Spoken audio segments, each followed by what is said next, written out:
여러분, 코로나 대출 만기 연장 또 했습니다. 이번이 5차례 때예요. 5번째. 금액도 굉장히 커졌어요.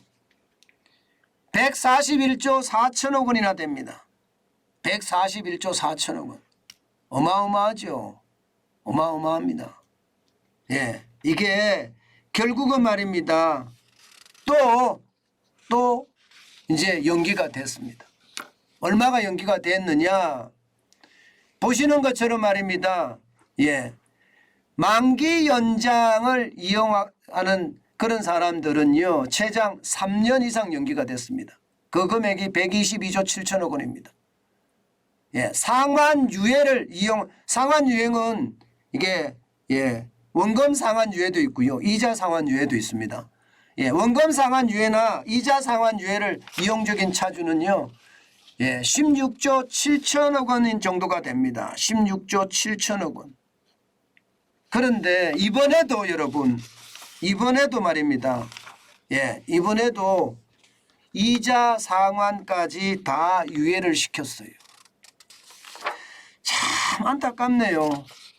제가 이건 정말 바보짓이다 이렇게 제가 쓴 이유는요, 이자까지 상환을 유예시켰다는 거예요. 이자 상환 유예가 금액이 지금 현재까지 파악된 금액만 4조 6천억 원입니다. 16조 7천억 원 중에 4조 6천억 원이 이자 상환 유예 규모라는 거예요. 윤석열 정부가 들어서면 이거 저는 제대로 청산을 할 줄 알았어요. 그러면서 말입니다. 금융위원회는 굉장히 발빠르게 자영업자 빚 3개월 연체된 사람에 대해서는 적게는 60%에서 많게는 90%까지 탕감한다. 그러면서 새 출발 기금도 만들고 뭔가 열심히 하는 듯. 그래서 쉽게 말하면 시한폭탄을 다시 연장 안 할 줄 알았단 말입니다. 그런데 이거 연장했어요. 연장했습니다. 그러면 여러분 당장 말입니다. 가장 크게 문제되는 게 이자 상환까지 유예했으니까 실제로 이게 코로나 대출의 위험성이 얼마나 큰지 정부가 제대로 파악이나 하고 있을까요? 문재인 정부 때 제가 이 점을 굉장히 많이 지적을 했어요.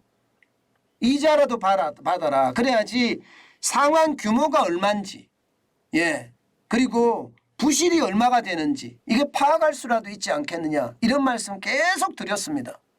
이번에 똑같이 문재인 정부나 윤석열 정부나 다르지 않게 똑같이 또 이자 상환을 유예까지 시켰습니다. 게다가 말입니다. 지금까지 노력은 어떻게 되나요? 지금까지 노력. 새 출발 기금 만든다 이러면서 여러분 이자 탕감해 준다. 원금까지 60에서 80% 많게는 90%까지 탕감해 준다 하면서 이것만 하더라도 정책에 대한 혼란이 장난 아니었어요. 장난 아니었어요. 아니 성실차주 입장에서 저도 마찬가지잖아요. 돈 빌려서 썼으면 1원 한 장 안 갚는 게 없이 계속 갚아왔던 게 우리네들이니까 이거 가지고 성토를 했을 정도로 왜 빚 탕감해 주냐 난리를 쳤습니다. 그런데 지금 이렇게 되면 여러분 어느 누가 새 출발 기금으로 해서 이게 빚 탕감을 받으려고 하겠습니까? 그냥 연장하면 그때 가면 더 상황이 좋아지겠지 이렇게 생각하지 않겠습니까? 게다가 말입니다. 지금으로부터 3년을 뒤로 미루잖아요. 그 금액도 124조 7천억 원이나 되잖아요. 그러면 대통령 선거가 또 얼마 안 남습니다. 대통령 선거가 언젠가는 터집니다. 이거 언젠가는 터져요.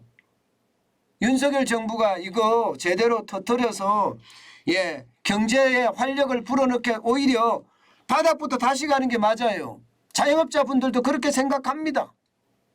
차라리 원금 탕감해 준다고 했으니까 그냥 원금 탕감하는 대로 하고 경제에 대해서 취약계층을 어떻게 도와줄 것인가 고민을 하고 이렇게 갔어야 되는 것을 지금 똑같이 간다는 사실이 참 안타깝습니다. 여러분 이게 말입니다. 정치가 경제를 덮는 상황입니다. 포퓰리즘이라는 거예요. 사실 더불어민주당 이재명 대표가 이거 연장하자 계속 주장을 했습니다. 그러면서 야당도 그렇고 여당도 마찬가지입니다. 국민의힘도 연장. 심지어 대통령까지도 연장하자 했습니다. 그러면 이게 뭐 도대체 경제사령탑이라고 이야기하는 사람 추경호 경제부총리는 뭐 제대로 하고 있는 건가요? 저는 두려워요. 저는 두렵습니다. 예, 이게 그동안에 자영업자를 위한 대책을 그야말로 많이 쏟아냈는데 이 쏟아내는 게 결국 어떻게 되는 거예요? 그러면 아무것도 아니라는 뜻인가요? 아무것도 아니라는 뜻인가요? 그럼 지금까지 정책을 그렇게까지 불러낸 건 도대체 뭔가요? 이게 여러분 이래서는 안 됩니다. 제가 윤석열 정부가 잘 돼야 된다는 측면에서 말씀을 드리는 거예요. 정치가 절대로 경제를 덮어서는 안 돼요. 또 이렇게 덮는 거 포퓰리즘, 인기영합주의 이것은요 대한민국을 망조로 끌고 갑니다. 이건 정말 제가 바보짓이라고 이야기하는 게 바로 그거예요. 최소한의 장치는 해야죠. 그리고 지금까지 뭐 자영업자 대책 세운다면서 그야말로 분주하게 움직였던 거는 뭔가요? 대통령 한마디에 아니면 더불어민주당 이재명 대표 한마디에 아니면 국민의힘 한마디에 이게 그냥 여반장처럼 휙 뒤집히는 건가요? 이게 저는 굉장히 심각한 상황이 될 수도 있다는 그 생각을 합니다. 적어도 말입니다. 이자라도 받아야지 이게 얼마나 상황이 나빠지는지 이거 파악이라도 할 수 있거든요. 이렇게 되면 깜깜이 부실이 앞으로도 계속 간다는 이야기가 돼요. 원리금은 물론이고 이자 상환 이렇게까지 안 된다는 것은 한계 차주만 더 늘어날 뿐이지 않겠습니까? 도대체가 정책이라는 게 뭐 세상이 바뀌었다고 하는데 바뀌는 정책이 안 나오면 어떻게 됩니까? 저는 참 답답하네요. 여러분 진짜 답답한 게 이렇게 되다가는요 우리 경제 전체가 최악의 순으로 되지 않겠느냐 이런 생각을 저는 지울 수가 없습니다. 이게 뭐 정책에 대한 착오가 이렇게까지 많이 나는 것 이것은 여러분 쉽지 않아 보여요. 여러분 생각을 해보세요. 만기 차주 입장에서 1:1 상담을 한다고 쳐요. 그러면 최대 3년간 만기 연장 추가 지원을 해주는데 최대 3년간 연장을 하겠습니까? 아니면 새출발 기금에 가서 이게 탕감을 받고 그 돈을 갚겠습니까? 어느 누구도 말입니다. 이게 탕감 받으려고 안 할 거예요. 차라리 최대 3년 만기 연장하자. 그때 가서 보자. 이렇게 되는 거예요. 그때 가서 보자. 그리고 상환유예도 마찬가지입니다.